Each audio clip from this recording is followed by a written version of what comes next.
Hello everyone. Today in this video I'll be showing you guys how you can change the WhatsApp background. As you can see, my WhatsApp chat background this default background, and I don't want this anymore. I'm bored of this. I just want to get rid of this. So how you can do it is just press this setting button here, and after that scroll down and go to chats, and here you will find this option called chat wallpaper. Tap here once, and as you can see you will be redirected to this page.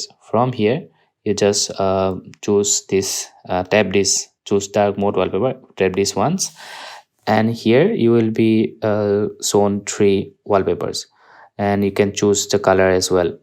But if you want to, if you have a default image on your gallery, so you can choose the image from your gallery as well.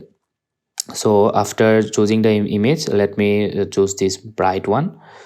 Okay, okay, after that let me choose this image. So yeah, as you can see now, my WhatsApp is all set, and if I go back to my friends chat, as you can see it has now changed to this beautiful scenery. So yeah, that's how you change your wallpaper on your WhatsApp chat.